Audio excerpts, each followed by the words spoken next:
Single slit diffraction. The 2025 AP Physics 2 Table of Information uses slightly different notation for the single slit and double slit experiments. Their notation is mapped as follows to this unit and to many other textbooks. So, NJCTL calls it a path length difference, whereas they have an equation for it, delta D equals m lambda. Small angle approximation in our presentation is when the angle is less than 15 degrees, but for College Board, it's when it's less than 10 degrees.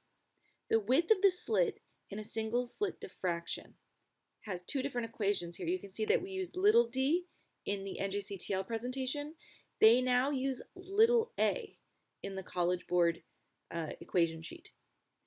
All right, here, the location of the first minimum for single slit diffraction.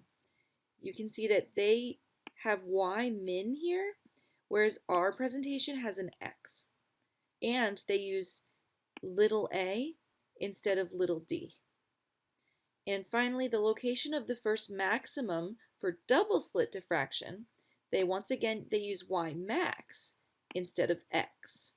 And that's the only difference for that one. Double slit interference made sense since each slit became a new point source, like that, and then these waves interfered with each other. However, when you have one slit, a single slit, that has a width on the order of or a little greater than the wavelength of light going through it, you also get an interference pattern. As you would imagine, there is a wide, bright central maximum. However, what is strange are the secondary maxima that appear after dark minima. The main bright spot is right in the center, but what is interesting to us is the location of the first dark spot. We can use the same trigonometry as before, but this time let's focus on the first dark band. Let's analyze what's happening. If we divide the whole slit into two halves, we'll have the top and the bottom. So this is not two slits, this is just one slit, but just so we can figure out what's happening here, imagine dividing it in half. All right, so Huygens principle, which states that every wavefront is actually an infinite line of point sources. So we can draw like an infinite number of point sources all the way down here. Technically, this is not infinite. I think there's about 12 of them. But let's focus on just the very bottom point source and the one right at the midpoint. Those are both in red. At this exact angle, the extra distance traveled by the bottom wave here is going to be d over 2 sine theta. So this wave is going to be 180 degrees out of phase with this wave. So the extra distance traveled by the bottom wave is d over 2 sine theta, because this is the same trig we were doing earlier.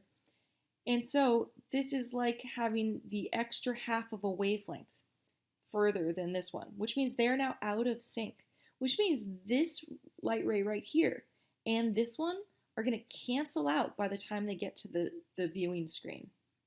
The points in green, the one right above that and then this one right here, those will also cancel out since the green ray has also traveled exactly that same extra distance. So those will also cancel out. So every point source here is going to cancel out with the one above it, the corresponding one above it. So at this very particular angle, every wave coming from every point source cancels out completely with another one. This is why there's a dark band at that exact location corresponding to this angle. The same equation used to find the bright fringes in the double slit experiment is now used to find the dark fringes when solving single slit interference problems. But be careful. This time, little d in this equation represents the width of the slit. For double slit diffraction, d represented the distance between the slits. But you're going to use that same equation. Just remember, now with a single slit, it's going to tell you the location of the first dark spot, or the second dark spot, or the third, depending on the m value. The width of the central maximum in single slit diffraction is 2 lambda over d. As D gets smaller, so as the slit gets narrower, the central maximum becomes wider. As the slit becomes narrower, the light diffracts more. As D gets larger, so as the single slit gets larger, the width of the central maximum gets smaller.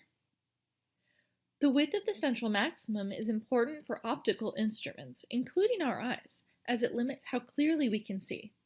Simply having an aperture, like a hole or a slit, means that the image of every object projected onto the screen, like a film, a sensor, or your eyeball, will have some spreading and fringes, however slight. The smaller the aperture, the greater the spread, so the less clear an image, and the more it might overlap with the images of other objects, the less we can resolve one object from another. That's why an eagle's eye is so large, why large lenses on cameras give better pictures, why telescopes have to be large, etc. As the size of the aperture increases, or the slit, so does resolution. When the slits in a double slit experiment are much smaller than the wavelength of the light, the purple plot results. So that's these lines here. All the maxima are the same height. For single slit diffraction, where the width of the slit is a little greater than or on the order of the wavelength, the light blue plot results. Here, this plot. An intense central maximum and less intense maxima as the order of the maximum increases. So you see this just small maximum right here. When the width of the slits in a double slit experiment are a little greater than or on the order of the wavelength, the dark red plot results.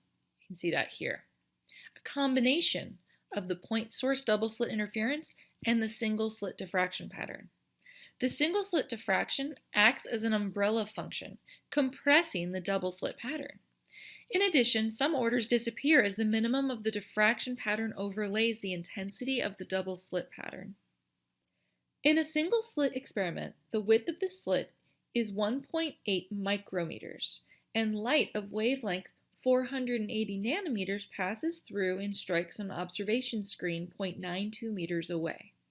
How far is the first dark fringe from the center of the screen?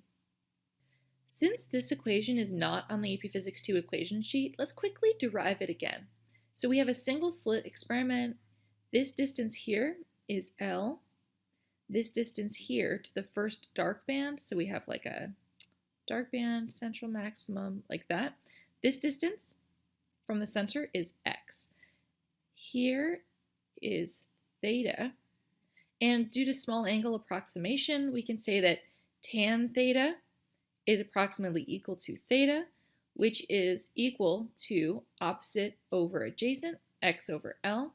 The equation that is on the equation sheet is d sine theta equals m lambda, which not only gives you the bright spots in a double slit experiment, but it gives you the dark spots in a single slit experiment.